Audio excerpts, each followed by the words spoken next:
بسم اللہ الرحمن الرحیم۔ آج الحمدللہ ہماری تلاوت کا آغاز 11ویں پارے سے ہوا تھا۔ یعتذرون الیکم اذا رجعتم الیہم۔ غزوہ تبوک کا تذکرہ ہے۔ جناب نبی کریم صلی اللہ علیہ وسلم اپنے صحابہ کو لے کر غزوہ تبوک میں تشریف لے گئے تھے۔ کچھ منافقین تھے جو اپنا ایمان ظاہر کرتے تھے کہ ہم مسلمان ہیں۔ اس موقع پر وہ جانے سے رک گئے۔ جب آپ صلی اللہ علیہ وسلم واپس تشریف لائے تو یہ منافق آپ صلی اللہ علیہ وسلم کے پاس آئے اور جھوٹے جھوٹے بہانے پیش کرنے لگے کہ میرا یہ عذر تھا، میری یہ مجبوری تھی۔ اللہ تعالیٰ نے جناب نبی کریم صلی اللہ علیہ وسلم کو ہدایت دی کہ آپ ان کے بہانے سن کر معاف کریں یا نہ کریں، اللہ تعالیٰ ان کو معاف نہیں کریں گے۔ آپ اگر ان پر رحم کر دیں، مہربانی کر کے معاف کر بھی دیں گے تب بھی اللہ ان کو معاف نہیں کریں گے۔ یہ منافق ہیں، ان کا نفاق اب لوگوں کے سامنے کھل کر آئے گا تاکہ ایمان والے آئندہ کے لیے ان کی شر سے محفوظ رہیں۔ اگلی آیتوں میں اللہ تعالیٰ نے صحابہ کی عظمتوں کو بیان فرمایا ہے۔ مسلمانوں کا یہ عقیدہ ہے کہ ایمان کی حالت میں جس نے اللہ کے نبی کو دیکھ لیا وہ صحابی ہو گیا۔ اللہ تعالیٰ نے صحابہ کے بارے میں اس آیت میں اعلان فرما دیا رضی اللہ عنہم ورضوا عنہ، کہ اللہ ان سے راضی ہیں اور وہ اللہ سے راضی ہیں۔ بد نصیب لوگ ہیں ہمارے زمانے میں جو صحابہ کے بارے میں زبانیں کھولتے ہیں اور مسلمانوں کو صحابہ سے بدگمان کرنے کی کوشش کرتے ہیں۔ سارا دین، سارا قرآن، ساری حدیثیں جو ہم تک حضور صلی اللہ علیہ وسلم سے پہنچی ہیں، ان کا سب سے پہلا اور بڑا واسطہ وہ صحابہ کی جماعت ہے۔ صحابہ اگر یہ کام نہ کرتے تو یہ قرآن آج ہم تک نہ پہنچتا۔ تو جن لوگوں نے سارا دین، سارا قرآن، ساری حدیثیں پہنچائیں، آج امت میں ایک ایسا طبقہ ہے جو انہی لوگوں سے بدگمان کرتا ہے۔ اور بدگمان کرنے کی وجہ کیا ہے؟ تاکہ امت کے پاس جو قرآن و حدیث ہے اس پر سے اعتماد ہٹ جائے۔ ظاہری سی بات ہے، جب صحابہ کی عظمتوں میں کمی آئے گی تو صحابہ سے جو چیزیں ہم تک پہنچی ہیں ان میں بھی تو کمی آئے گی، ان پر بھی تو اعتماد کم ہو جائے گا۔ تو آج ہمارے زمانے میں ایک طبقہ ہے جو صحابہ کی شان میں گستاخیاں کرتا ہے، نعوذ باللہ، گالم گلوچ کرتا ہے، جبکہ یہ وہ جماعت ہے جس کی تعریف اللہ نے کی ہے۔ جناب نبی کریم صلی اللہ علیہ وسلم فرما رہے ہیں میرے صحابہ کے بارے میں زبان نہ کھولنا، کیونکہ ان میں سے کچھ وہ ہیں جو میرے داماد ہیں، کچھ وہ ہیں جو میرے سسر ہیں، اور کچھ وہ ہیں جنہوں نے میرا جب ساتھ دیا جب میرا کوئی ساتھ دینے کو تیار نہیں تھا، میں اکیلا تھا، میرے ساتھ دینے کے لیے جو لوگ تیار ہوئے وہ صحابہ تھے۔ پھر اللہ تعالیٰ نے فرمایا کہ قیامت تک جو صحابہ کے طریقے پر چلے گا اللہ اس سے بھی راضی ہوں گے اور وہ کامیاب ہو جائے گا۔ جناب نبی کریم صلی اللہ علیہ وسلم نے اپنی حدیث میں صحابہ کو آنے والے مسلمانوں کے لیے، انسانوں کے لیے معیار نجات بیان فرمایا ہے کہ جو ان کے راستے پہ چلے گا وہ بھی کامیاب ہو جائے گا۔ یہ منافقین کا ایک ٹولہ تھا جو شروع سے مسلمانوں کے خلاف سازشیں کیا کرتا تھا۔ مدینہ میں یہ لوگ موجود تھے۔ ان کا سردار عبداللہ بن ابی منافق تھا۔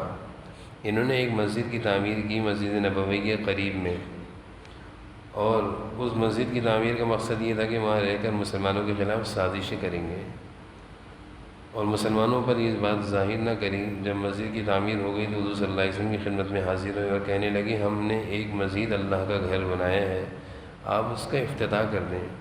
آپ صلی اللہ علیہ وسلم نرمی میں، مہربانی، رحم دلی کے ساتھ آپ ان کی نیت میں ان کو سچا جانتے ہوئے افتتاح کرنے کے لیے تیار ہو گئے۔ اللہ تعالیٰ نے یہ آیتیں اتار دی کہ یہ مسجد نہیں ہے بلکہ یہ مسجد زرار ہے۔ اس مسجد کے بنانے کا مقصد مسلمانوں کو تکلیف پہنچانا ہے، مسلمانوں کے خلاف سازش کرنا ہے، اور اس مسجد کے بنانے میں خفیہ طور پر یہودی اور عیسائیوں کی سرپرستی حاصل ہے۔ ایسا بھی ہوتا ہے کہ بہت سارے مواقع پر یہودی اور عیسائی مسلمانوں کی شکل میں شامل ہو جاتے ہیں اور مسلمانوں کو مسلمانوں کے خلاف سازشیں کروا رہے ہوتے ہیں۔ اس مسجد کا مقصد بھی یہی تھا۔ چنانچہ حضور صلی اللہ علیہ وسلم اس مسجد کا افتتاح کرنے سے رک گئے۔ آگے اللہ تعالیٰ ان لوگوں کی تعریف کر رہے ہیں جو لوگ اپنے جان اور مال کی بازی لگاتے ہیں، اللہ کے دین پر خرچ کرتے ہیں اور شہادت کا مرتبہ پا لیتے ہیں۔ اللہ تعالیٰ فرماتے ہیں یہ بہترین تجارت کر رہے ہیں اللہ کے ساتھ، جان اور مال دیا اور اللہ نے اس کے بدلے ان کو جنت دے دی۔ آگے حضور صلی اللہ علیہ وسلم کے چچا ابو طالب، حضور صلی اللہ علیہ وسلم کا ان سے بہت گہرا تعلق تھا اور انہوں نے حضور صلی اللہ علیہ وسلم کی سرپرستی اور پش پناہی بھی بہت کی ہے۔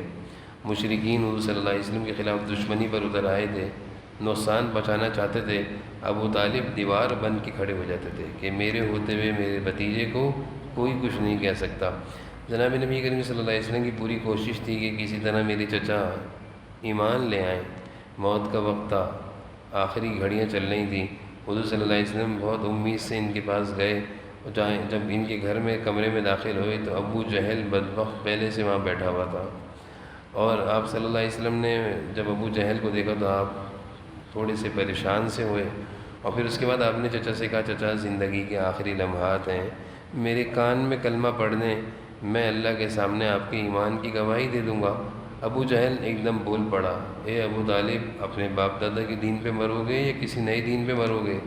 اور ابو طالب کو، چچا ابو طالب کو ابو جہل مسلسل مجبور کرتا رہا، اور ابو طالب کا جب انتقال ہوا تو وہ کفر پر ہوا۔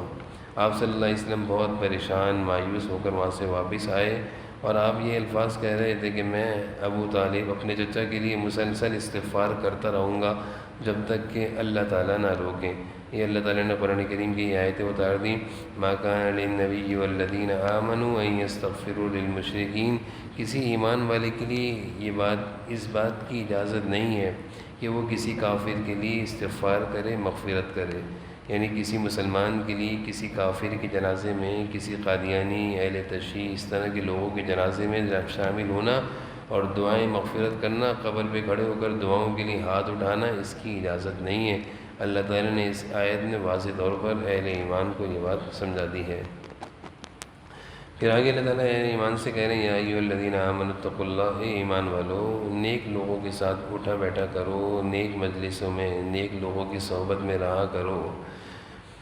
انسان ہے، مسلمان ہے، اچھا ماحول ہو تو اچھی تربیت ہوا کرتی ہے۔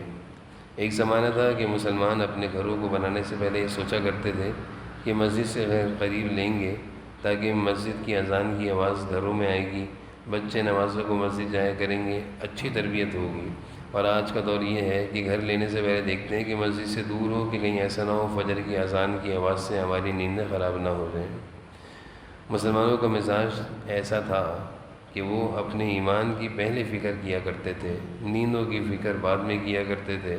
چنانچہ ہندوستان کے مسلمانوں کے بارے میں آتا ہے کہ جب وہ ہجرت کر کر افریقہ اور باہر مغربی ملکوں میں گئے کام کاروبار کے لیے، اپنے گھر بنائے وہاں پہ، تو ان کے بارے میں آتا ہے کہ انہوں نے وہاں جانے کے بعد اپنے گھر بنانے سے پہلے مسجدیں بنائیں اور اپنے بچوں کے ایمان کی تحفظ کے لیے ان مسجدوں میں قرآن پڑھانے والے بٹھائے کہ جو ہمارے بچوں کو قرآن پڑھائیں گے۔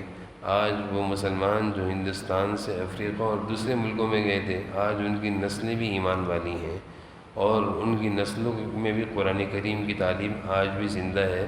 وجہ صرف اتنی تھی کہ والدین نے تھوڑی سی فکر کر لی، اپنے بچوں کی تعلیم و تربیت کی کہ ہمارے بچے مسجد سے جڑے رہیں، قرآن سے جڑے رہیں، تو ان کی نسلیں آج تک مسلمان ہیں۔ اگر اس وقت کے مسلمان یہ فکر نہ کرتے تو ان کی نسلیں آج گوری ہوتی، گوروں کی طرح کافر ہوتی، لیکن یہ ہے والدین کی فکر۔ آگے اللہ تعالیٰ فرما رہے ہیں کہ ایک جماعت، مسلمانوں میں ایک جماعت تو وہ ہونی چاہیے جو جہاد کرے کافروں کے خلاف، اور ایک جماعت وہ ہو جو لوگوں کو اچھے کاموں کا حکم دے، اور اسی طرح فرمایا کہ ایک جماعت وہ ہونی چاہیے جو لوگوں کو دین سکھائے، قرآن سکھائے، یعنی وہ جماعت علماء کی جماعت۔ اس جماعت کے بارے میں اللہ فرما رہے ہیں طائفۃ لیتفقہوا فی الدین، تاکہ لوگوں کو دین سکھائیں۔ آج ہمارے درمیان، ہمارے معاشرے میں، ہمارے ملک میں اور مختلف ممالکوں میں علماء اس ذمہ داری کو بھرپور انداز میں پورا کرتے ہیں کہ وہ جگہ جگہ مدارس کا قیام کرتے ہیں، اور مدارس کی بنیاد اور قیام کا مقصد یہی ہوتا ہے کہ مسلمانوں کی نسلوں کو قرآن پڑھائیں۔ اگر علماء اپنی ذمہ داری کو چھوڑ دیں، جیسا کہ آج کل لوگ علماء کو برا بھلا کہتے ہیں، اگر علماء اپنی ذمہ داری کو چھوڑ دیں اور یہ قرآن جو یہ لوگ زمینوں پہ بیٹھ کے، دریوں پہ بیٹھ کر، چٹائیوں پہ بیٹھ کے پڑھاتے ہیں، یہ قرآن پڑھانا چھوڑ دیں، تو ہم اپنی نسلوں کے بارے میں سوچیں کہ ہماری نسلوں کو کل جو نسلیں ہوں گی ان کو قرآن کا کتنا حصہ آتا ہوگا۔ آج اگر ہم لوگ اور ہماری نسلیں قرآن، ہمارا بچہ بلکہ آج تو ایسا پیارا معاشرہ ہے کہ ہر گلی میں ایک نہ ایک حافظ مل جاتا ہے، ہر گلی میں، ہر خاندان میں، ہر گھرانے میں ایک نہ ایک حافظ بچہ ضرور ہوتا ہے۔ یہ علماء کی محنت ہے۔ اللہ تعالیٰ یہی فرما رہے ہیں کہ ایک طبقہ ایسا ہونا چاہیے جو دین لوگوں کو سکھائے، قرآن پڑھائے۔ اب لوگ کہتے ہیں کہ یہ علماء بیکار ہیں، دنیا کے کام نہیں کرتے، ان کے اندر دنیا کے کام کرنے کی صلاحیت اور لوگوں سے زیادہ ہوتی ہے، لیکن یہ اللہ کے اس حکم کو پورا کر رہے ہیں کہ کہیں ایسا نہ ہو کہ مسلمانوں کی نسلیں قرآن سے دور ہو جائیں، اور پھر وہ مسلمان بہت خوش نصیب ہیں جن کا مال، جن کا سرمایہ ان دینی اداروں میں اور ان علماء کی خدمات میں خرچ ہوتا ہے۔ آگے اللہ تعالیٰ قرآن کے نزول کا مقصد بیان فرما رہے ہیں اور اس کی، قرآن کی تلاوت کا اثر بیان فرما رہے ہیں کہ قرآن جب پڑھا جاتا ہے تو ایمان والا بھی سنتا ہے اور ایک منافق، کافر، گنہگار بھی سنتا ہے۔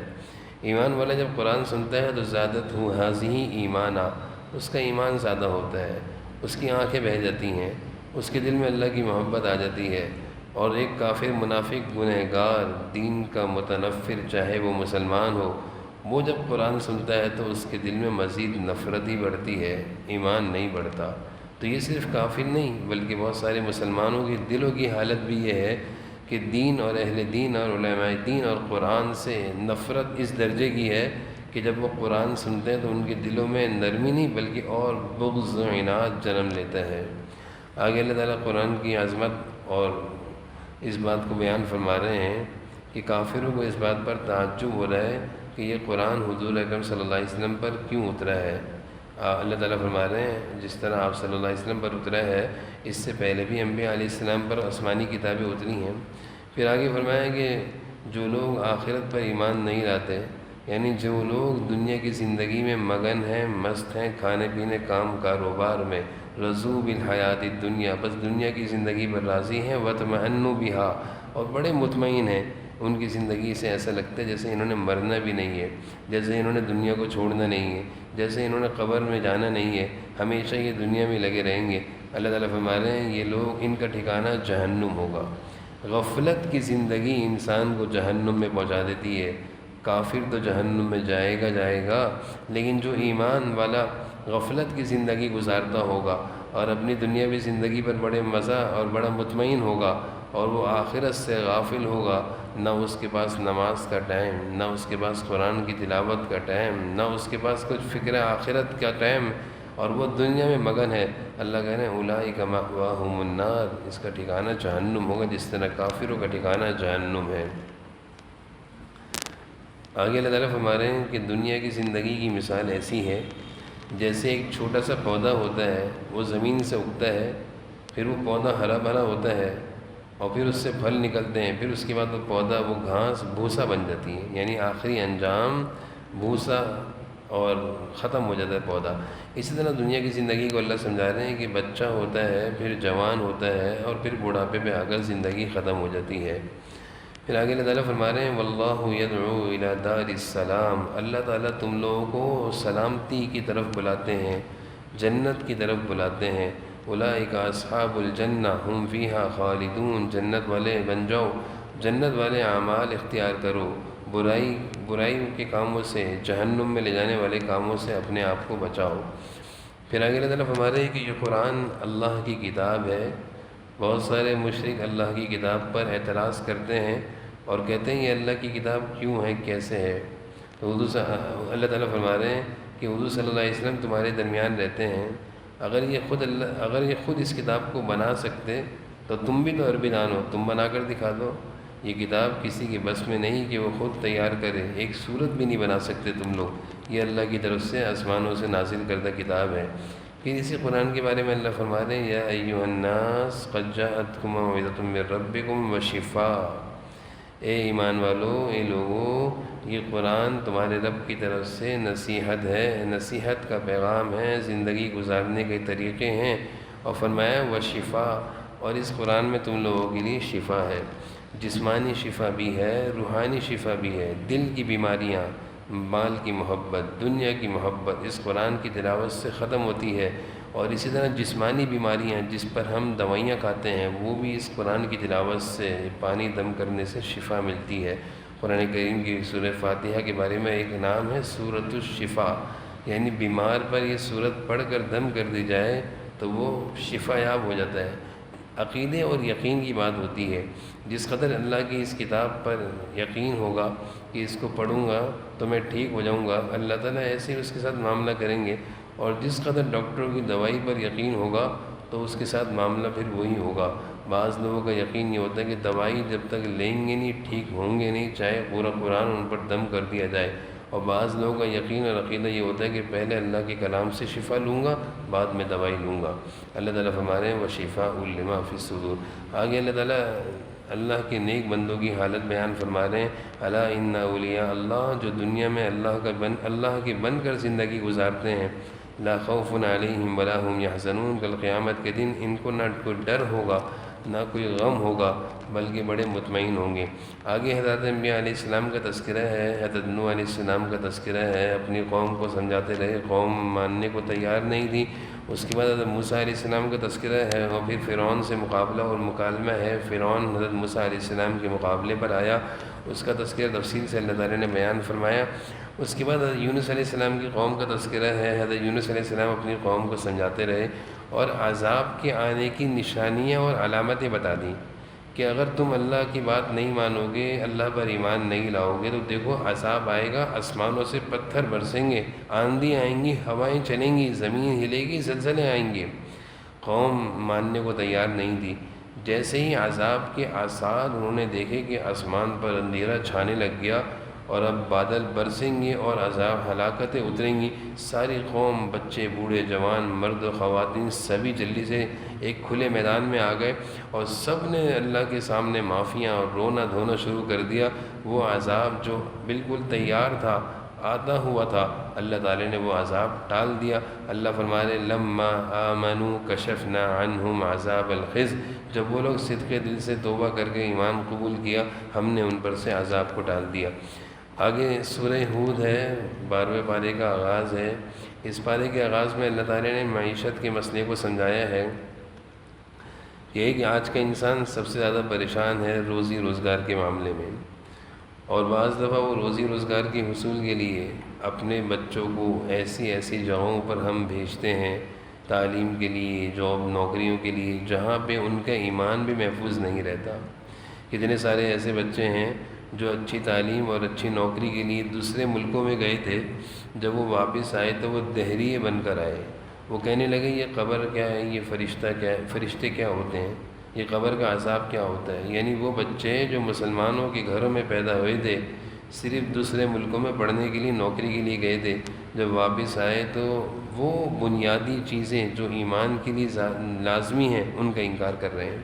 یہ صرف مال کی محبت کی وجہ سے ہوتا ہے کہ انسان کو جب اللہ پر بھروسہ نہیں ہوتا تو وہ اسی طرح کے فیصلے کرتا ہے، اپنی نوکری کے لیے بھی، اپنی روزگار کے لیے بھی، اور اپنے بچوں کے لیے بھی، جیسا بھی آنا چاہیے، چاہے حلال کا ہو، حرام کا ہو۔ اللہ نے اس آیت میں فرمایا وَمَا مِن دَابَّةٍ فِي الْأَرْضِ إِلَّا عَلَى اللَّهِ رِزْقُهَا، جتنے بھی زمین پر چلتے ہوئے لوگ ہیں سب کی روزی کی ذمہ داری اللہ کے اوپر ہے۔ يَعْلَمُ مُسْتَقَرَّهَا وَمُسْتَوْدَعَهَا، سب کے ٹھکانوں کو اللہ جانتے ہیں کہ اس کو کہاں روزی پہنچانی ہے۔ محنت کرنے سے منع نہیں، محنت کرنے کا تو حکم ہے، لیکن اپنے آپ کو خوار نہیں کرنا۔ آگے حدیث سے معلوم چلتا ہے کہ روزی ایک ایسی چیز ہے جس کی ذمہ داری اللہ نے لی ہے۔ ایک حدیث میں آتا ہے کہ کبھی ہو سکتا ہے تمہیں روزی میں تنگی ہوگی تو تنگی کی وجہ سے اللہ کی نافرمانی مت کرنا، یعنی کوئی سود اور رشوت والا ایسا کوئی کام نہ کرنا کہ روزی کی تنگی میں کہ تم غلط کام کر لو۔ ایک حدیث میں آتا ہے کہ جب تک تم اس وقت تک مرو گے نہیں جب تک کہ جو روزی تمہارے لیے لکھی بھی وہ پوری نہ کر لو۔ مقدر میں روزی جتنی ہے وہ تو مل کر رہے گی، چاہے رات دن خواری اٹھاؤ، چاہے اپنی استطاعت کے مطابق محنت کرو، ملنا اتنا ہے جتنا لکھا ہوا ہے۔ محنت بھی کرنی ہے لیکن ایک حد تک محنت کرنی ہے۔ آگے حدیث میں اور آتا ہے کہ تم اگر رزق سے بھاگنا چاہو تو تمہارا رزق تمہیں تلاش کرے گا اور تم تک پہنچے گا۔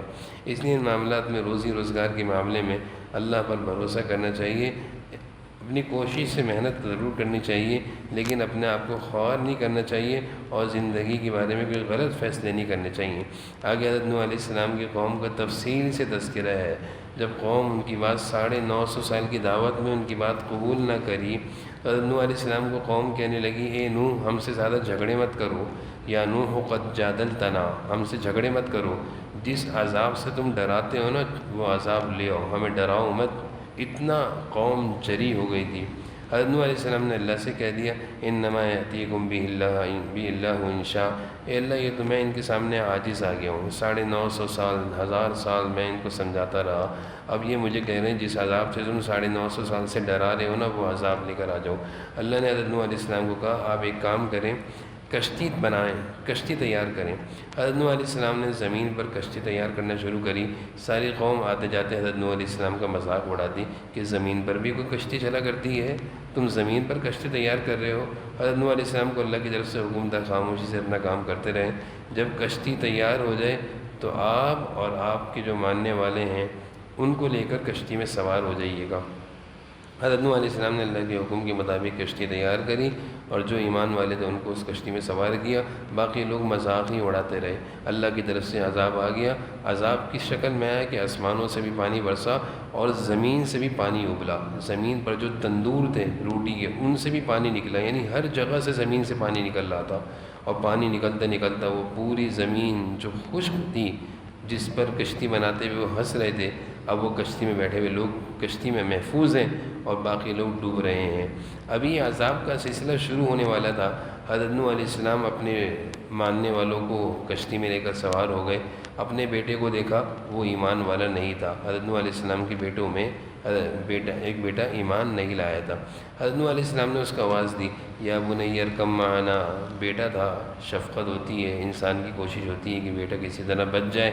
کہا کہ اے میرے بیٹے ہمارے ساتھ آ جاؤ، وَلَا تَكُن مَعَ الْكَافِرِينَ، کافروں کے ساتھ مت ہو، کیونکہ اس کشتی میں صرف وہی سوار ہو رہا تھا جو ایمان والا تھا، کافر تو دیکھ کے ہنس رہے تھے، مذاق اڑا رہے تھے۔ حضرت نوح علیہ السلام کا بیٹا حضرت نوح علیہ السلام سے کہنے لگا، کیوں ڈرا رہے ہو مجھے؟ حضرت نوح علیہ السلام کہنے لگے عذاب آئے گا پانی کی شکل میں۔ تو بیٹا کہنے لگا، یعصمنی من الماء الی جبل، میں پہاڑ پہ چڑھ جاؤں گا، پہاڑ کی چوٹی پہ چٹان پہ چڑھ جاؤں گا اور میں بچ جاؤں گا پانی سے۔ اللہ تعالیٰ کی طرف سے اعلان ہوا، لا عاصم اليوم من امر اللہ، آج کے دن اللہ کے عذاب سے کوئی نہیں بچے گا الا من رحیم۔ ابھی حضرت نوح علیہ السلام کی بات ہی چل رہی تھی، ایک دم سے وحال بینہما الموج، ایک بڑی سی موج آئی، نہر آئی، اور یہ بیٹا فکان من المغرقین، غرق ہو گیا۔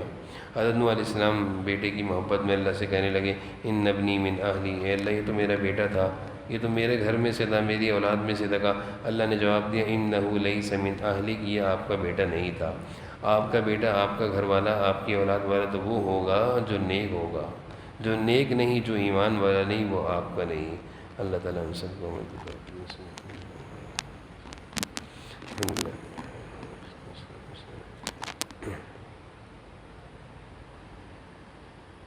صلی اللہ علیہ وسلم۔